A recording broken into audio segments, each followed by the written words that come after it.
Muy buenas noches, Dios me los bendiga, como todas las semanas, estudiando la palabra, verso a verso, capítulo a capítulo, y estamos en el libro de Santiago y vamos en el capítulo 5, ya cerrando todo lo que es Santiago, ¿no?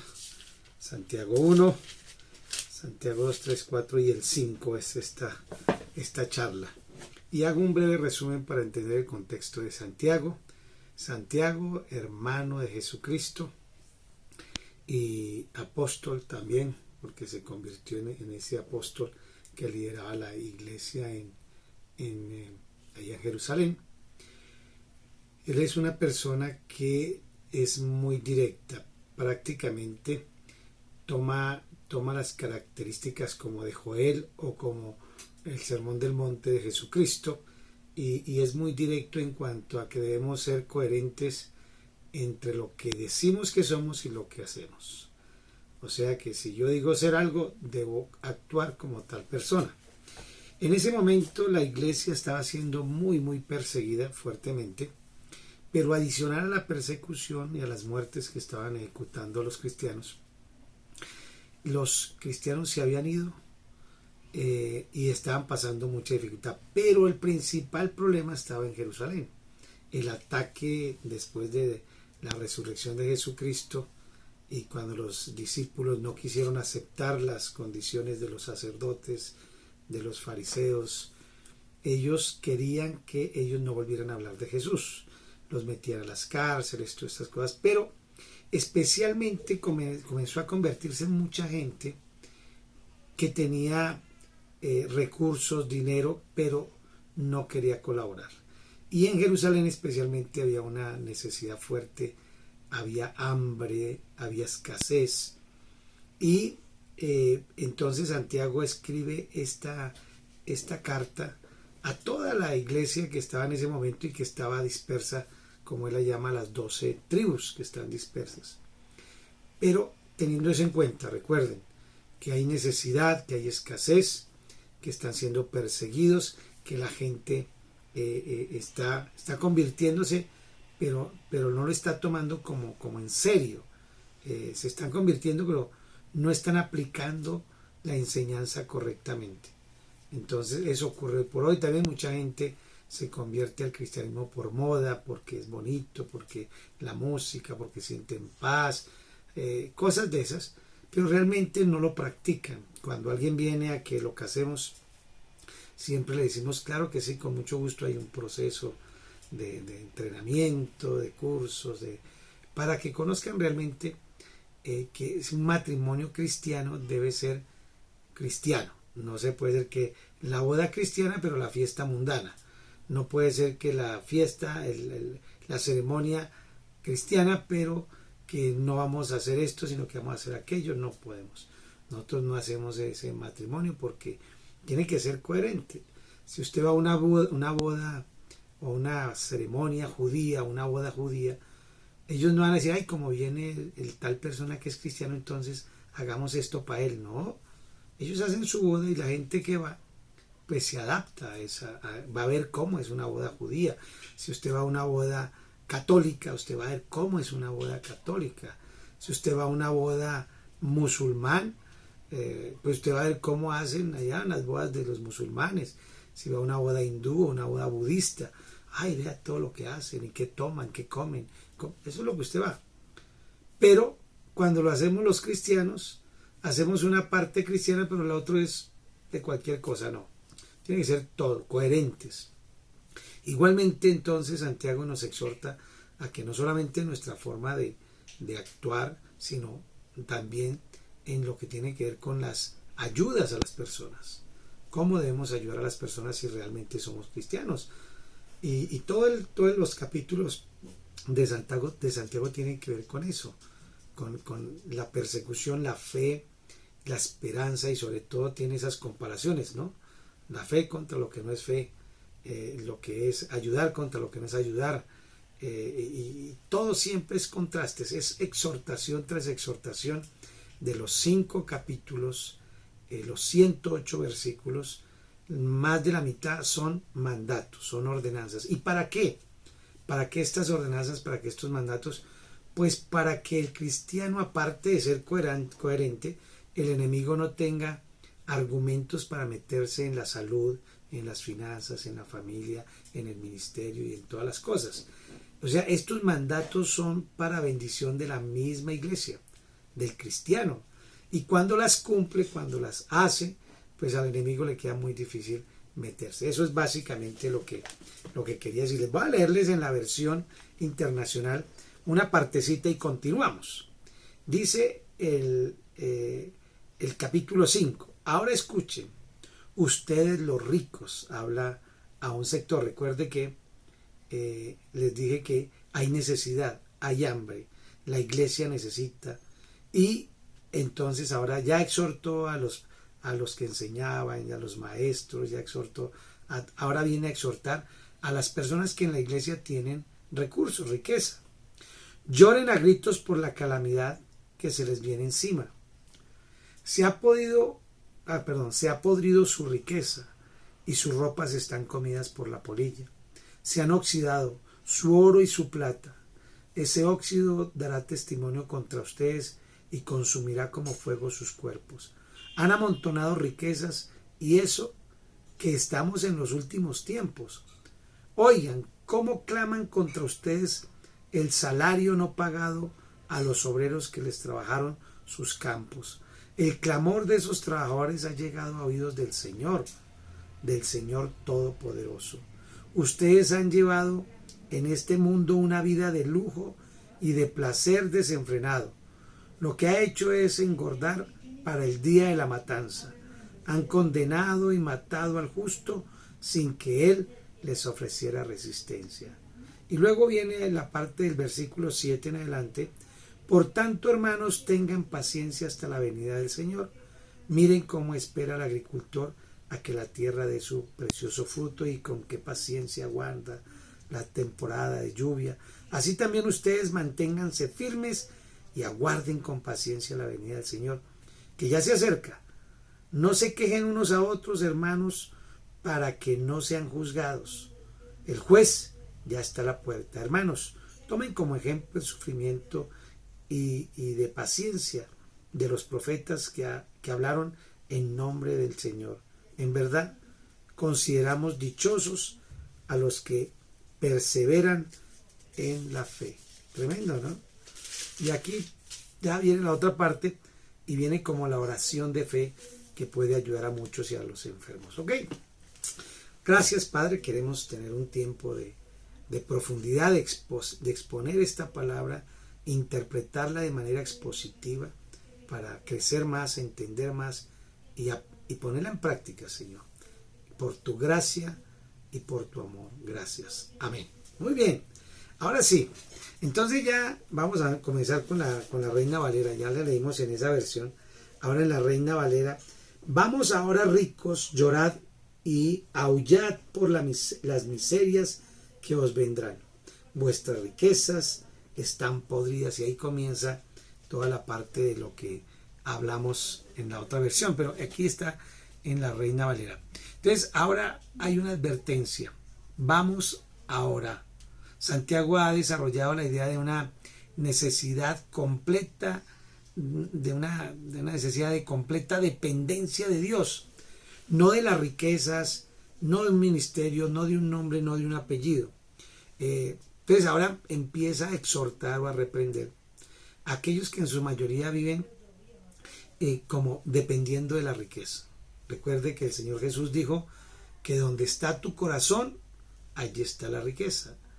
Entonces uno le dice siempre en el curso de finanzas que damos, finanzas personales, son 10 clases, 10 semanas, una vez por día, un día y 2 horitas.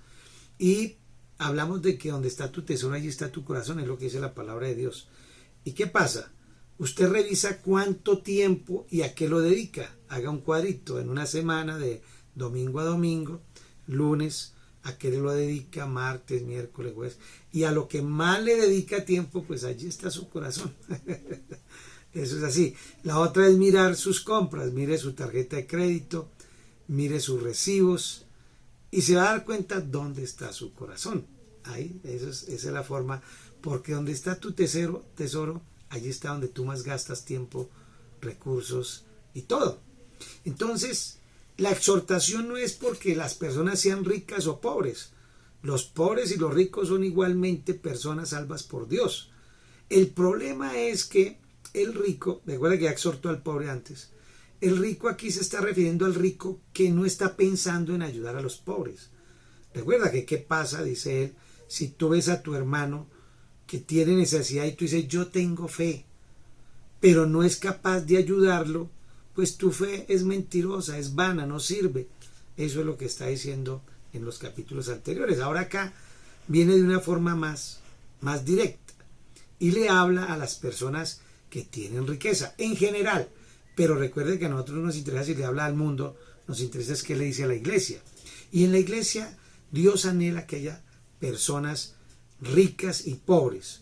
Ricas y pobres, no importa, sino que sean fieles. Fieles que en lo mucho o en lo poco.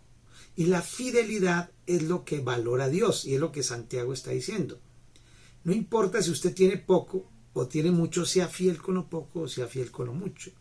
Y está exhortando a que si tu fe, como veníamos hablando, es una fe en Jesucristo genuina, que fuimos salvos por la gracia. Bueno, muy bien. Entonces ahora demuéstrelo. Ayudando. La iglesia está necesitada. ¿Qué está haciendo usted con su riqueza? Amontonando, guardándola. Recuerde que nos morimos y nada nos llevamos. Y por eso Santiago habla de que ya el regreso del Señor está cerca. ¿Para qué la usamos? Entonces hay un propósito por el cual Dios nos da riqueza. Dios nos da riqueza primero para suplir la necesidad propia, porque dice que el que no provee para su casa es peor que un impío y ha negado la fe.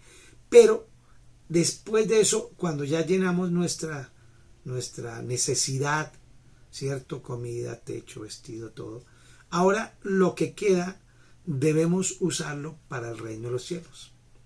Deje su ahorro, póngalo allí, pero deje lo demás para misiones, para ayudar a las iglesias, para ayudar a los pastores, para ayudar a las organizaciones que ayudan a evangelizar, que están llevando la palabra, que están haciendo los talleres de parejas, de empresarios, de ayudan a los drogadictos, que hay que ayudarlos. Entonces, ¿para qué la riqueza si no nos la vamos a llevar? He echado yo siempre este cuento que alguien se lo oí por ahí, que llegó una vez un señor al cielo y le pidió permiso a San Pedro para traer una maletita. Y dijo, hombre, aquí no se trae nada, aquí no necesitas, me dijo, no, déjeme llevarla. Y el tipo llegó con su maleta y la arrastraba. Entonces le dijo, bueno, ¿y qué es lo que trae esa maleta? Primera vez que alguien nos pide ese favor y se lo aceptamos a usted. Y abre la maleta y eran lingotes de oro, lingotes de oro. Y entonces San Pedro mira la maleta llena de lingotes de oro, se sorprende y lo mira y le dice, ¿y usted para qué trajo asfalto al cielo? El cielo está pavimentado de oro, son calles de oro.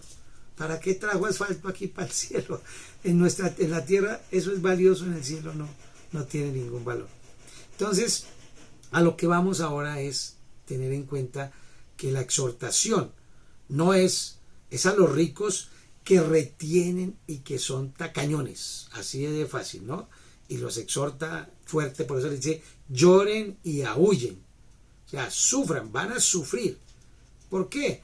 Porque la avaricia abre puertas, la codicia abre puertas al enemigo para que ataque nuestras vidas, por las miserias que les vendrán, ¿sí? Comidas por la polilla y son tragados por la desidia, dice, por eso el Señor Jesús dice, hagan tesoros en el cielo. ¿Qué es? Hacer tesoros en el cielo. Es hacer tesoros, es invertir el dinero en algo que sea trascendente. Trascendente. Claro, usted si es empresario, pues invierta en lo que usted tiene, su negocio. Si usted quiere invertir en una propiedad, invierta en algo que produzca. Pero la mejor inversión está en el reino de los cielos. Entonces, donde dice que el orín y la polilla no pueden robar ni corroer, ni se la pueden robar. Esa inversión es segura, se multiplica, ayuda y realmente corresponde al propósito de Dios. Entonces, los almacenes de comida se pudren si los deja ahí, si los llena, los acumula, como el rico insensato que dijo acumulo, ¿qué voy a hacer? Ya sé, voy a hacer unas bodegas más grandes, unos silos más grandes, voy a llenarlos y voy a comer, a beber y a disfrutar la vida. De aquí para adelante. Y el Señor le dice, necio, tonto, no sabe que hoy vienen a pedir tu vida, vienen a llevarte. ¿Y de qué va a ser eso y para quién va a ser todo eso? Para nadie. Lo pierdes.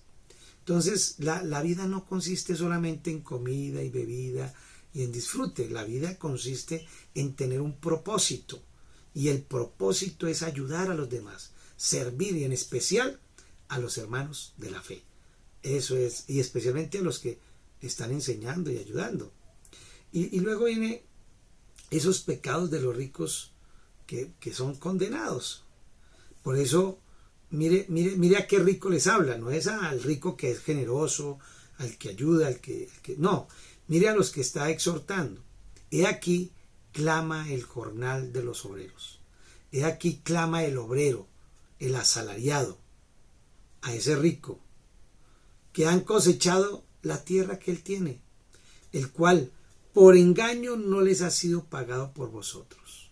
O sea, les retienen el sueldo, no les pago el lunes, la quincena es el viernes, les paga por la tarde, o les dicen, no, ya no toca sino hasta el lunes, y le retiene el sueldo. Eso es terrible. Mire, una de las cosas que pueden traer escasez al hogar de nosotros, por no pagar a tiempo nuestros. Yo recomiendo una deuda, páguela urgentemente, no de tiempo, incluso puede pagar el sueldo anticipado un día, no tiene nada que ver, de todas formas está pagando lo mismo, pero la gente va a estar agradecida y no van a clamar a Dios haciendo el reclamo. Los clamores de los que habían cegado han entrado en los oídos del Señor de los ejércitos. Habéis vivido en deleites sobre la tierra y sido disolutos, habéis engordado, ¿sí? Engordado los corazones como el día de la matanza, habéis condenado y dado muerte al justo y él no lo hace, y él no le hace resistencia. Entonces, el diario de los obreros es el salario, un denario era en ese tiempo, el salario diario. Si usted decidió pagar a la empleada, a sus empleados, usted decidió pagar diario, pague. Si usted decidió pagar semanalmente, pague preciso. Si decidió pagar quincenal o mensual, pero pague. Nunca se quite ni eso, ni las cesantías, nada de esos bonos, porque cada vez que usted da, Dios lo premia. El Estado no lo molesta y a usted no lo demanda. No se quite ni lo de los obreros, ni le quite lo del gobierno, los impuestos. Si usted cobró IVA, retefuentes, tiene que pagarlas. Quiere decir que a usted le fue bien. Si usted tiene que pagar IVA, si tiene que pagar retefuente, tiene que pagar impuestos, ¿qué quiere decir? Que usted tiene recursos, que Dios lo ha prosperado. ¿Sí? Y si le pagamos a los obreros, le pagamos al gobierno, ¿por qué no vamos a dar para la obra del Señor? Aparte lo que los tacaños apartan, que es lo que Dios le dijo a los judíos, mínimo el 10%, que les digo a ustedes que den como quieran, como propongan en su corazón, no darían nunca nada. Entonces les mando una ley.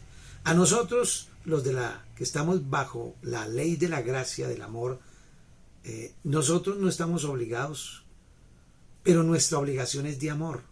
Yo doy porque amo las misiones, porque amo salvar personas, porque amo a mi iglesia, amo a mis hermanos, y por eso damos, amo a mis pastores. Nosotros tenemos un grupo de pastores y nos ayudamos unos a otros. Entonces, nosotros no estamos obligados, pero damos por amor. Así es. Y habla de que el Señor es el Señor de los ejércitos, dice Santiago. O sea, no es con cualquiera que se va a meter usted. Y dice que aparte de retener el salario, que es terrible, han condenado y dado muerte al justo. ¿Por qué?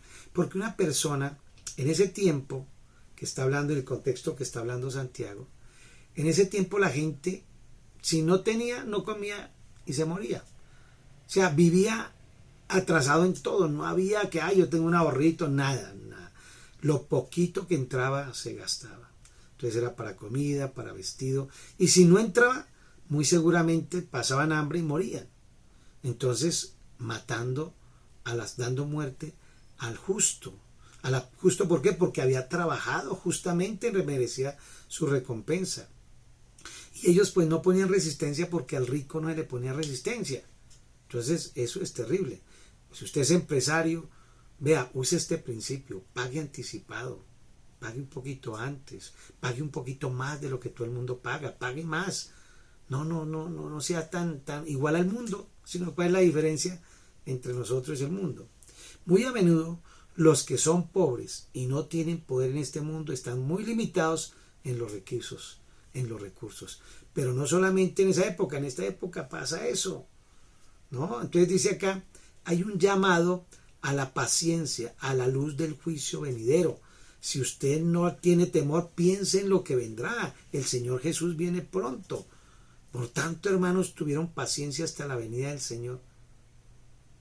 Mirad cómo el labrador espera el precioso fruto de la tierra, guardando con paciencia hasta que reciba la lluvia temprana y la lluvia tardía. Esto que está hablando acá es que esa persona espera con anhelo ese pago, pero sus pastores, sus líderes, los que usted ha decidido ayudar, esperan con anhelo esa ayuda. La ayuda espiritual está bien, maravilloso, pero la ayuda económica también. Si usted se ha comprometido con su iglesia, con su pastor, cumpla, porque él está anhelando y el obrero es digno de ese salario. La venida del Señor está cerca. Y nosotros atesorando, ¿para qué?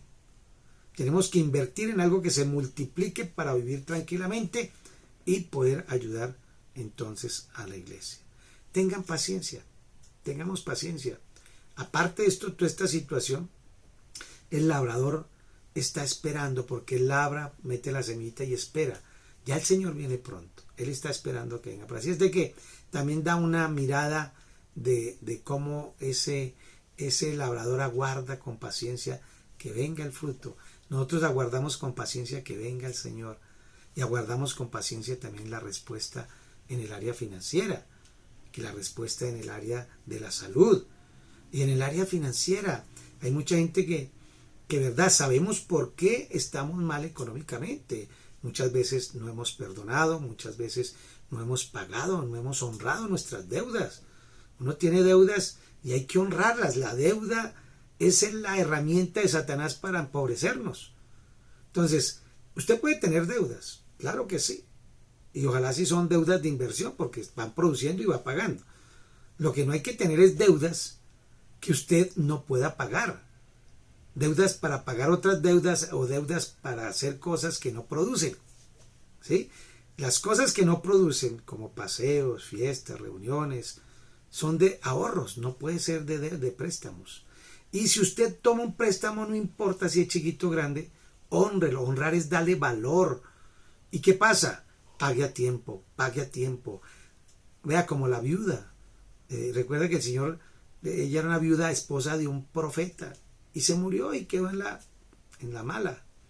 ¿Y qué hizo? Dios mandó al profeta y le hizo un milagro y le multiplicó el aceite. Y lo primero que le dice el profeta es: trabaje, venda el aceite, pague sus deudas y viva con lo demás. Vea el orden, ¿no? Ya como sabe que me está entrando este dinero, que es algo real, ¿no? Pues salga del yugo, porque el yugo es un espíritu inmundo que te atormenta, no te deja dormir, te roba la paz, no te deja pensar, no te deja hacer negocios. ¿Por qué? Porque está autorizado por la deuda. El demonio está autorizado por la deuda para estorbarte. Entonces tú quieres hacer buenos negocios y el demonio no te deja. ¿Por qué? Porque él tiene autoridad, porque usted abrió una puerta que se llama deuda. Por eso en la antigüedad la deuda era una maldición. No debáis a nadie nada, sino el amarnos unos a otros. Porque el que debe es esclavo del que le prestó. Si usted pide plata, cada vez que se encuentre o llamen del banco, o llamen de la tarjeta, usted está... No, tratemos de no. Si es un crédito que hace, porque tampoco es satánico el crédito, el préstamo, pero es porque es para inversión, y una inversión que está soportada sobre algo que usted tiene ya la experiencia o la asesoría de que eso va a producir, no por emoción. Y entonces aquí la exhortación es a eso. El Señor viene pronto. Seamos sabios en esa parte. Afirmemos nuestros corazones porque la venida del Señor está cerca. Y en eso tenemos que trabajar. ¿Qué? Vamos a practicar la paciencia entre nosotros, los hijos de Dios. No nos quejemos unos de otros. Mire otra puerta que se abre. ¿Por qué el enemigo se mete y divide los hogares? Hay pelea en las casas, hay problema con los hijos, guerras, disgustos. ¿Sabe por qué? Porque Satanás los escuchó, ¿qué? Hablando mal de otros, quejándose de otros. Si tú tienes algo contra alguien, contra tu jefe, contra tu hermano, contra tu papá, contra tu hijo, contra tu vecino, contra tu cuñado, vaya, hable directamente con él. No se queje con otros, porque si se queja con otros, le está dando autoridad al demonio para que venga y arme peleas entre su familia con usted. Sí, es lo mismo que sembramos, recogemos. De lo mismo. Si usted no paga la deuda, pues a usted no le pagan. Le van a frenar los negocios. Si usted habla mal de otros, van a empezar a hablar mal de usted. Se le mete el diablo en la casa. Entonces, mire que no sean condenados por eso, dice. Van a ser condenados. O sea, condenados no es que van a perder la salvación. Condenados es que van a sufrir de lo mismo. Por eso el Señor Jesús dijo, antes de ir a chismosear o a hablar mal de otro o a juzgarlo, mire la viga de su ojo antes de ver la paja del otro. Entonces, el juez está delante a la puerta. Los jueces se colocaban en la puerta de las ciudades. Allá se colocaban los ancianos, los jueces, los que gobernaban, los ministros, por decir algo, ¿no? Estaban en la puerta, ahí se les pedía consejo. Ellos eran en la puerta, era el lugar donde se hablaba de leyes, de normas, de consejos, de todo. Entonces, ahí estaban los jueces, está la puerta. Entonces, sigamos esos ejemplos de la paciencia, ¿no? Y como habla acá, el Señor toma como ejemplo la aflicción y la paciencia de los profetas que hablaron en nombre del Señor. Por ejemplo, Isaías, Joel, pero mire solamente allá a esos profetas como Zacarías, Elías, sufrieron, los persiguieron, ¿no? Job, el pobre Job, cómo sufrió. Tengan como paciencia, o sea, miremoslos a ellos y digamos, esos sí sufrieron. Pero miremos más cerquita, mire a Pablo, mire a Pedro, mire a Juan, cómo sufrieron, los mataron de una manera terrible, los perseguían, los golpeaban. Entonces, y mire más cerquita, hermanos que tenemos de este siglo, misioneros que han sufrido, que han sido metidos a la cárcel, que han sido expuestos, que han sido maltratados, que los han secuestrado. Miremos. Entonces, tengamos como ejemplo la paciencia de ellos, y en especial la de nuestro Señor Jesucristo. Entonces, tomen como ejemplo de aflicción y paciencia a los profetas. Y vuelvo y digo, hablo de Jeremías, que le decían el profeta chillón o llorón, porque él se quejaba de todo, le decía, el Señor le ponía a hacer cosas terribles. Job, ¿cierto? Entonces, recuerde que dice aquí, el Señor es muy misericordioso y compasivo. Él es misericordioso y compasivo. En el Salmos 27, 13 y 14 habla de esa compasión del Señor. Y eso tenemos que ser. No mire a las personas para juzgar, no, yo no le doy porque es que no aprovecho. No. Si usted no siente dar, no lo dé, pero no lo juzgue. Si usted no quiere darle a una persona, ayudarla a un pastor, a un misionero, porque tiene algún problema, alguna debilidad, algún pecado con lo que usted conoce, pues no le dé, pero no lo juzgue, no hable con otros de eso. Vuelvo y digo, si usted tiene algo contra alguien que ayuda, llámelo. Hoy por hoy es muy fácil por un celular, un mensaje, un correo, o sea que no hay esa... Pero no se ponga a hacerle el juego al enemigo porque se nos mete a la casa, ya sabe, ¿no? Y luego viene una parte muy importante. Dice, una exhortación a la luz del juicio venidero ante Jesús. Y nos lleva y nos transporta que vamos a tener una situación bien clara. Nosotros los que hemos recibido a Jesús somos salvos por la gracia, por haber creído que Jesús vino, murió, llevó mis pecados, no debo nada ante Dios, resucitó, morí con Él y resucité con Él, ¿cierto? Me envió, se fue al cielo y yo estoy juntamente con Él allá sentado en los lugares celestiales. Todo el que cree eso no va a ser juzgado para ir al infierno o al cielo, va a ser juzgado por sus obras. Por eso Santiago habla, pilas. Y comienza diciendo, pero sobre todo, hermanos míos, no juren No prometan, mejor dicho, ni que por el cielo, ni que por la tierra, ni por ningún otro juramento, sino que si usted dice sí, que su sí sea sí y que su no sea no, para que no caigamos en manos de los demonios, en condenación. Otra vez vuelve otro ejemplo de cómo se nos mete el diablo a la casa, a la empresa, a la vida, por ponernos a prometer y no cumplir. Estuve en un negocio esta semana, me hicieron ir a otra ciudad, pagar tiquetes, todo. Dejé la plata, el abono, todo. Cuando regreso a Bogotá me llama el tipo y me dice, no, ya decidí no vender. Le digo, pero ¿cómo así? ¿Dónde está la palabra? ¿Dónde está el respeto por lo que se acordó? Ahora voy a perder mi viaje, voy a perder el tiempo, todo. Sí, lo siento mucho, pero ya decidí que no. Hablé con mi mujer, con mis hijos. Y después de que llevaba 3 meses diciendo que le comprara, cuando le compro me dice que no. No tienen palabra. Yo le dije, perdóneme, yo soy un hombre de palabra. Y pensé que usted igual. Me da tristeza saber que usted no es un hombre de palabra. Pero es verdad. Pero el problema no es para mí. Yo cumplí. El problema es para él por haber violado su palabra. Dios tenga más bien misericordia de esas personas. Entonces no juremos. Los judíos de los tiempos de Santiago hacían distintos juramentos, que por el atrio, que por el templo, que por todo juraban. De hecho, eran obligatorios, ¿no? Y los juramentos y los no obligatorios. Y estaban los pactos y todo eso, ¿no? Entonces, los juramentos que no incluían el nombre de Dios eran considerados como no obligatorios. Si usted decía, no, yo juro por el templo, juro por el atrio, juro por no sé qué, no, por Jerusalén, por mi mamá, ahí no había un compromiso tan fuerte. Pero si juraba por Dios, sí. ¿Por qué? Se consideraba que el que juraba por Dios, si no lo hacía, moría. Era muerte física. Entonces, el utilizar dichos juramentos era como estar cruzando los dedos, mejor dicho, porque si llegaba a fallar, lleve. Entonces, detrás de la espalda llevaba como un puñal, listo. Si llega a fallar en su juramento, lleve, condena.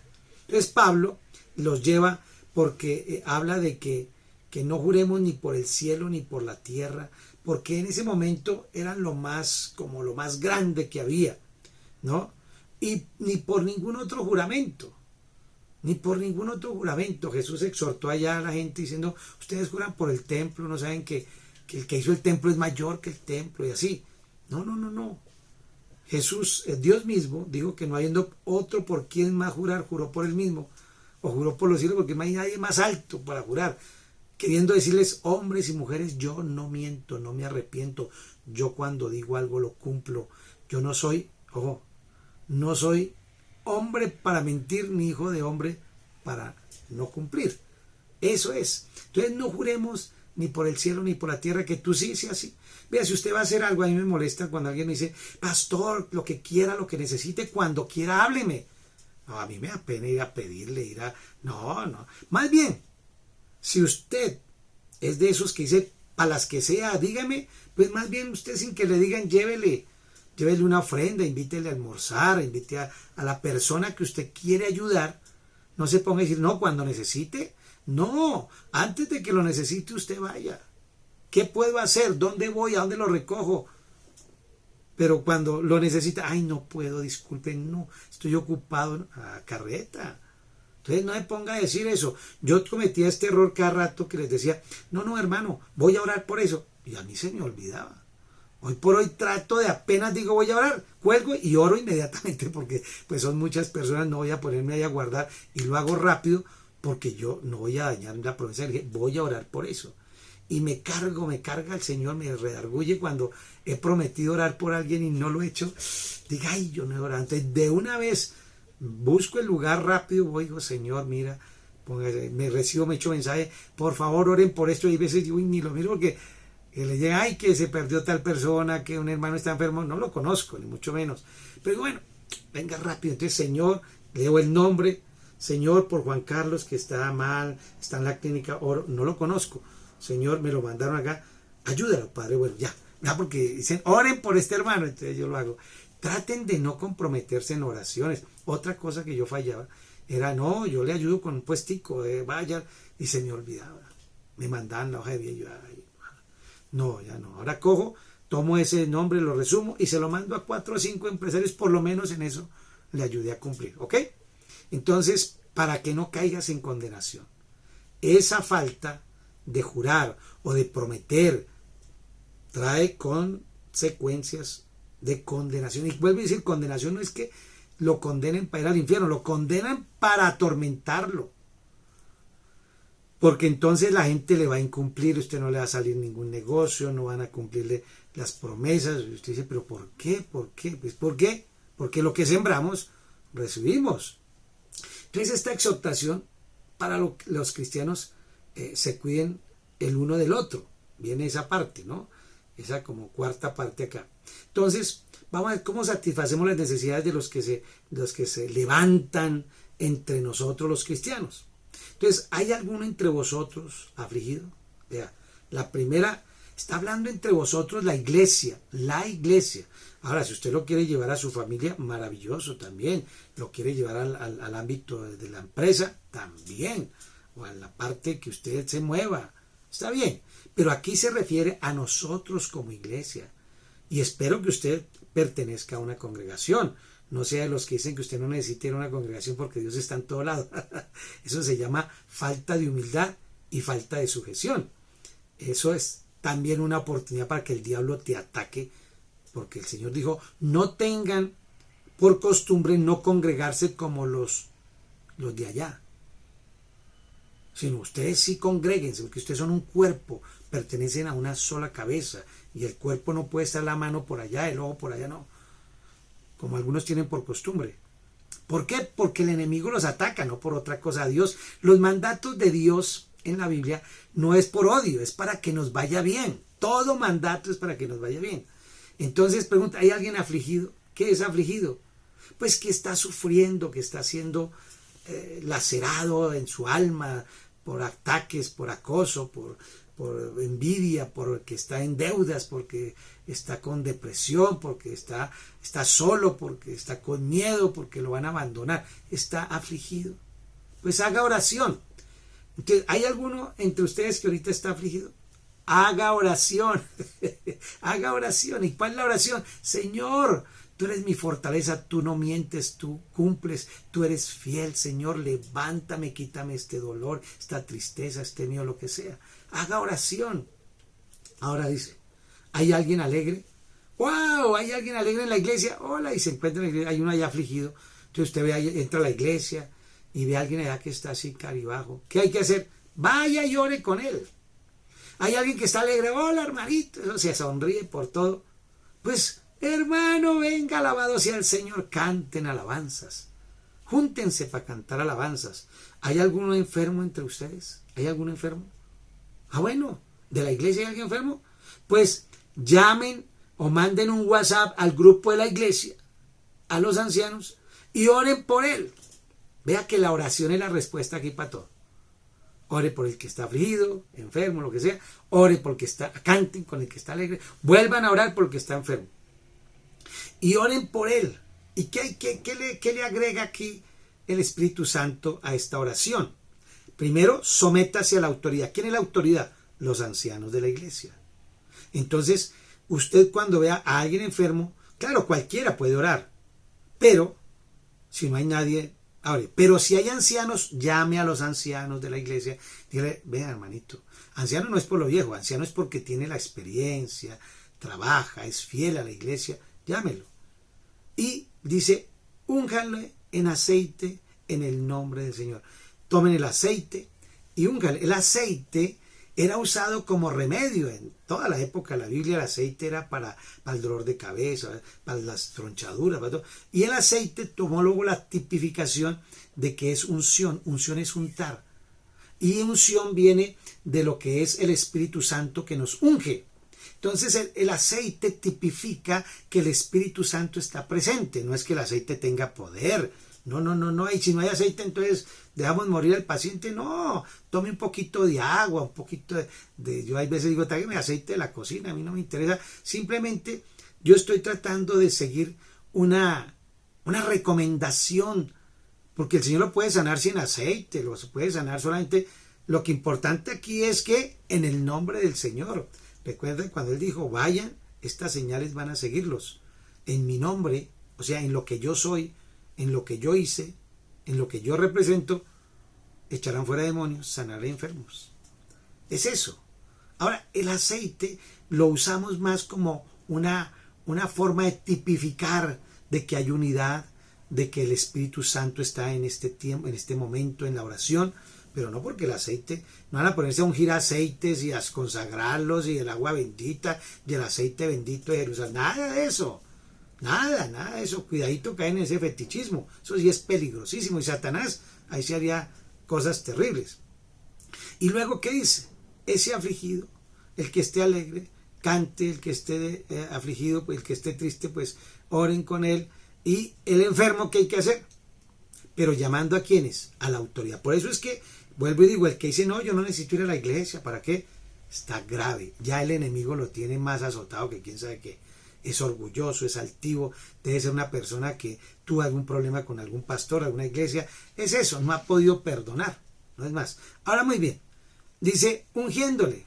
Y lo ungimos. Y volvemos a decir, nada de ponerse usted a pensar que si no lo unge, entonces no. No, la unción es la misma presencia del Espíritu Santo. Ese es el aceite verdadero, la fe. Ok, entonces viene la respuesta de Dios para las oraciones de su pueblo. Estamos ya en el versículo 5, 15 al 16. La oración de fe, ¿qué va a hacer? Salvará al enfermo. No lo salva de ir al infierno, no, lo salvará, quiere decir, lo sanará, lo salvará de la muerte física.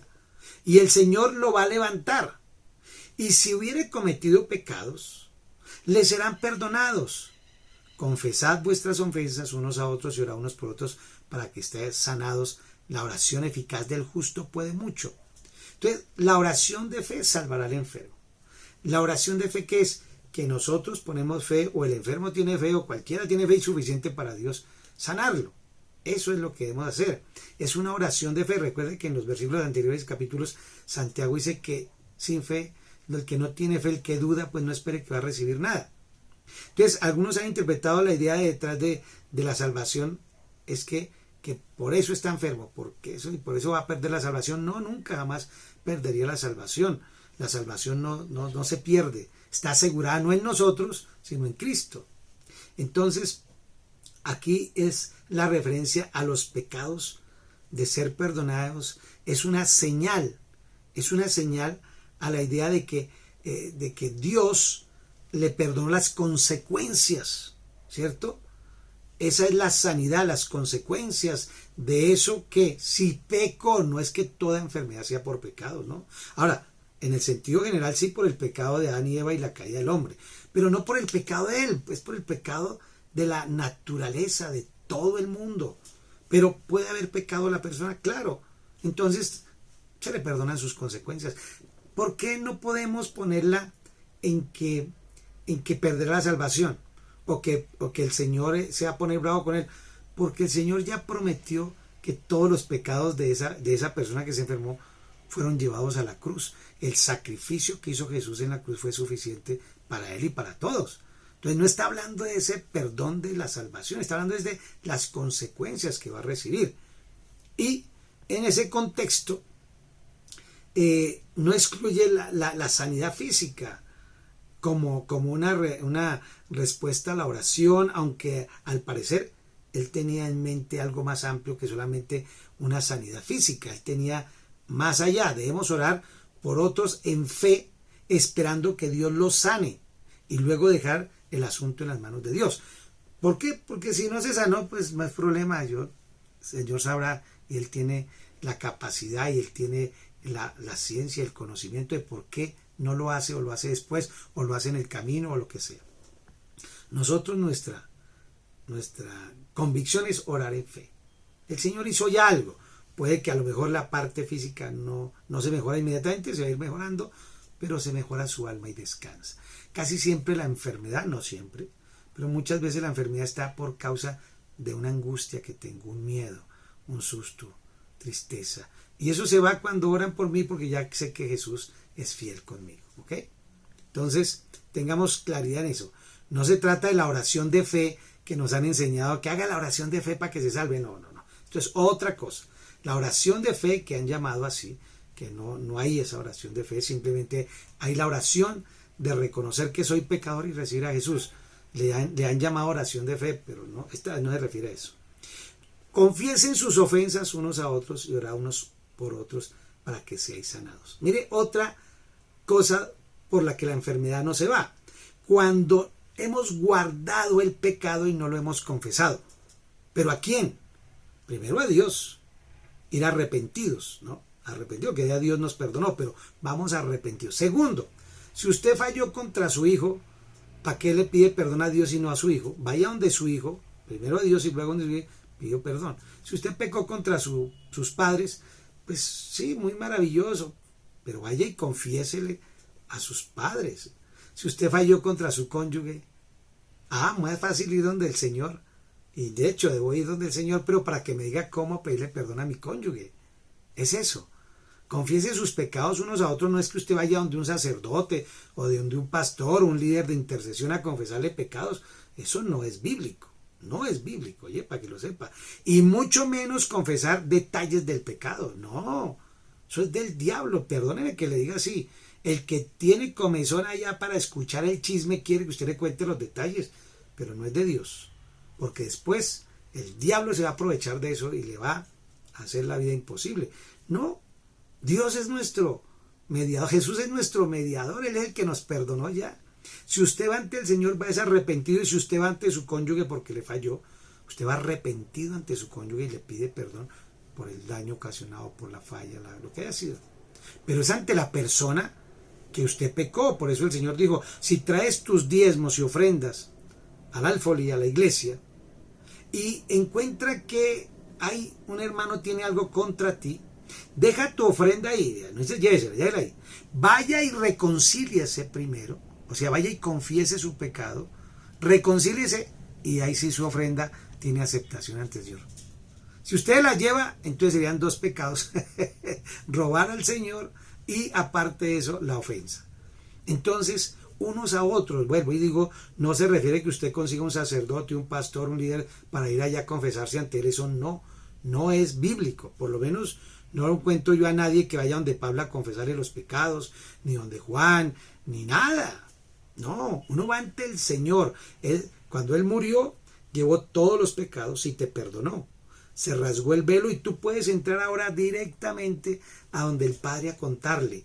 No para que te perdone, Él ya te perdonó todo, es para que tú le confieses que fallaste y vas arrepentido de ese falla, de ese pecado, y que le pide a Él ahora cómo sanar, cómo liberar, cómo cambiar, cómo mejorar. Es de eso que se trata.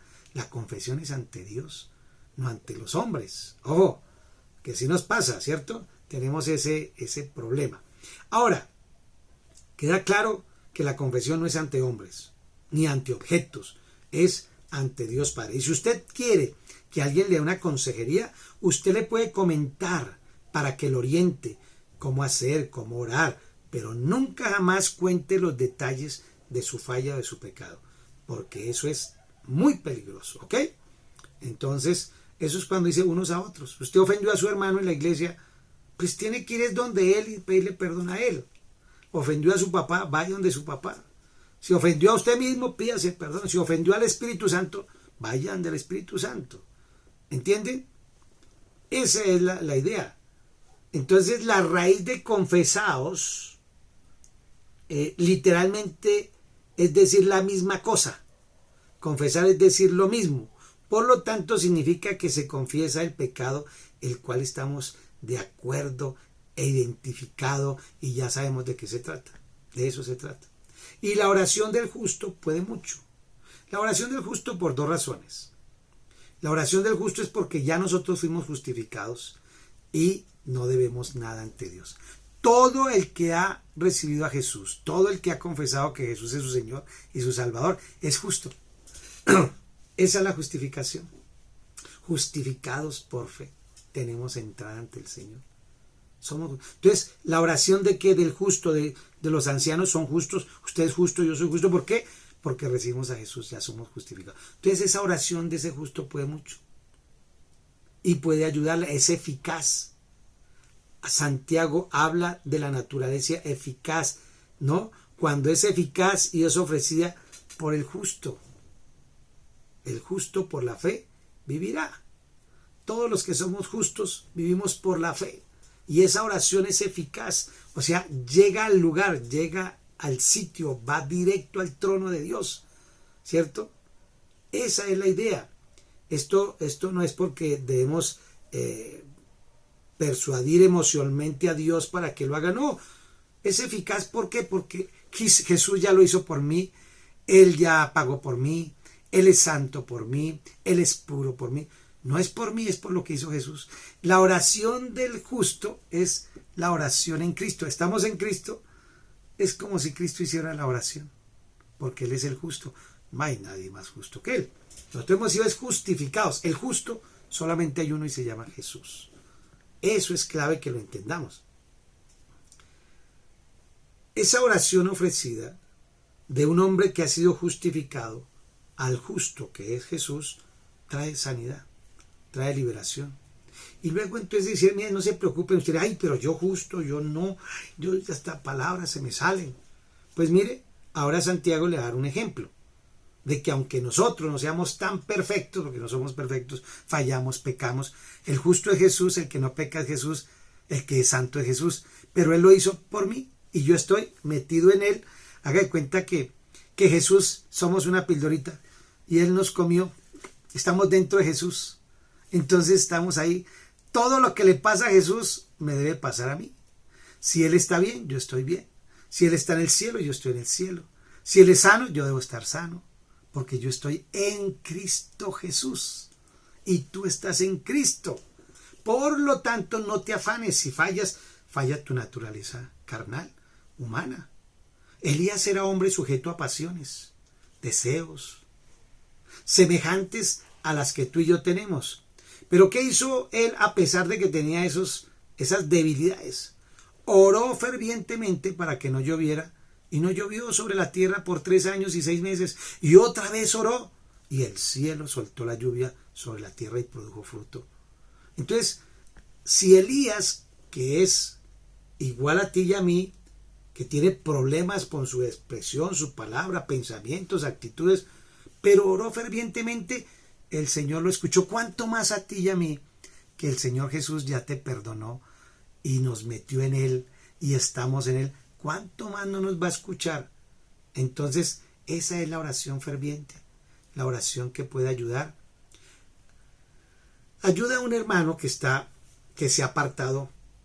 Ahora viene esta parte y dice, bueno, mire, ya usted está bien, está colaborándose, ya hablamos de los ricos, ya hablamos de toda esta vaina, pero resulta que hay hermanitos que por la persecución, por los problemas, por el pecado, por las pasiones de la vida se apartó, se fue. Pero es un hermano, es parte del cuerpo. ¿Qué debo hacer? Si alguno entre ustedes, o sea, de la iglesia, cristiano, se extravió, mire que el cristiano se puede extraviar, pero no se pierde, se extravió, perdón, se puede extraviar, pero estás confundido, ya sea porque alguien le metió una doctrina errada, porque cayó en pecado, porque entró en depresión, porque cualquier cosa. Fue engañado. Satanás engaña al cristiano, acuérdese eso. Entonces, ¿se ha extraído de qué? ¿De la iglesia? No, de la verdad. Aquí está hablando que cuando uno se aparta de la iglesia, se aparta de los hermanos, no es por problemas, es porque se apartó de la verdad. Y no hay sino una verdad. Jesucristo es el camino, la verdad y la vida. No hay sino la verdad es Cristo. Se apartó de una verdad que es Cristo. ¿Qué es la verdad? El evangelio de Jesús, el evangelio por gracia, el evangelio por fe. Muy seguramente llegó un judaizante y le dijo que no, que había que guardar el sábado, que había que no comer esto, que vestirse así, que tal, y lo sacó de la verdad.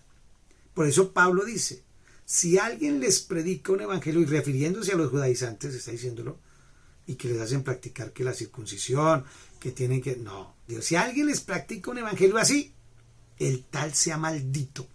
Es más, si yo o alguno de nosotros les cambia lo que ya les dijimos, que seamos malditos también. Hasta él mismo se mete. Es tan delicado eso. Entonces, se habían introducido los típicos de las confesiones y los ritos y todo de los judíos dentro de la iglesia. ¿no?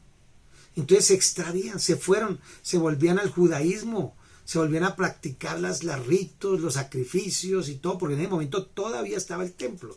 Se volvían al templo a llevarle la palomita, el becerrito, el carnero, cuando ya Jesús había sido el cordero inmolado. O sea, era una total burla de Jesús. Eso es terrible. Es no creer lo que Jesús hizo en la cruz. Todo rito, todo acto y toda obra que lo hagas para agradecer a Dios o para que Dios te salve es fuera del contexto bíblico. Entonces, extraviarse de la verdad es terrible, porque la verdad, por eso dice, conocerás la verdad. ¿A quién? A Jesús. Y la verdad nos hará libres. O sea que ya no es libre porque se extravió la verdad, ahora es esclavo. ¿Esclavo de qué? De una religión, especialmente en el contexto que está hablando. El que haga volver al pecador del error de su camino, salvará de muerte un alma y cubrirá multitud de pecados. Todos esos pecados que esa persona cometió al irse, al salirse de la verdad, no de la iglesia, puede estar en la iglesia pero está en una mentira, puede congregarse con todos pero está en su mentira, está ya diciendo no, eso no es así, eso que dice el pastor no creo porque de todas formas la ley, de todas formas hay que guardar el sábado. Ese que está ahí en la iglesia, está en la iglesia, no se ha ido a la iglesia, pero ya se apartó de la verdad y está es para confundir a los otros. Esa persona se ha extraviado. Entonces hay que hacerlo volver. Lo salvará de esos castigos, de esas condenaciones, de esas situaciones que los demonios lo van a atacar. Lo van a atacar. ¿Y qué va a hacer? Por hacerlo volver a la verdad, el Señor le va a proteger, lo va a cuidar. No va a dejar que le hagan nada esos asquerosos demonios. De eso se trata. Entonces Santiago concluye con esto porque esto es exactamente lo que ha tratado de hacer a través de esta carta, digamos, de corregir, de orientar, de exhortar, de decirle usted es cristiano, pues tiene que ser así. Todo eso se resume que la gente se estaba yendo, la gente estaba asustada, la gente perdió su fe. ¿Todo por qué? Por esto último.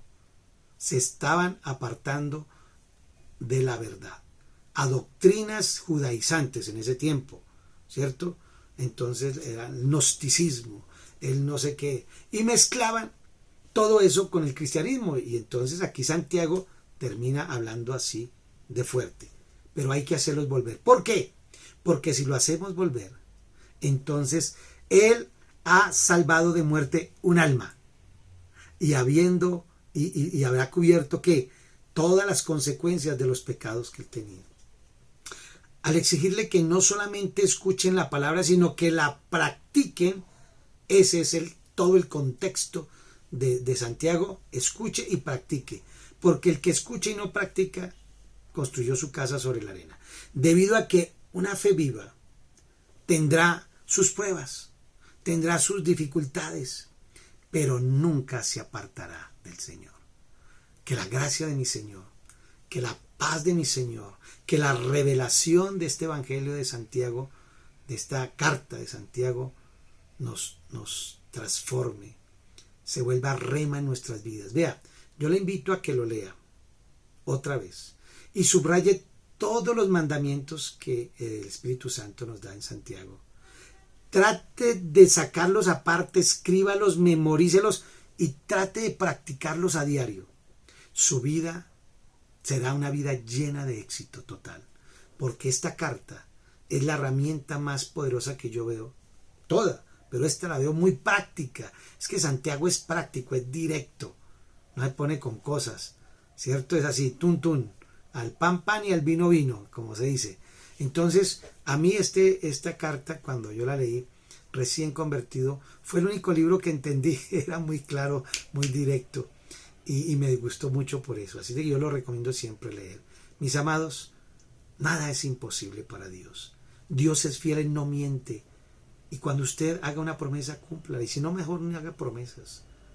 Por eso el que se casa y promete que va a estar hasta que la muerte lo separe, si se separa, pues viene la muerte y lo ataca, porque él dijo que hasta la muerte. No hagamos eso. Mejor no se case, mejor no se exponga. Conozca perfectamente las consecuencias de vivir en matrimonio. Amén. Dios me los bendiga y nos vemos con el favor de Dios en 8 días para seguir con el siguiente libro. Y así le vamos a dar la vuelta a toda la Biblia. En el nombre de Jesús, que estén muy bien.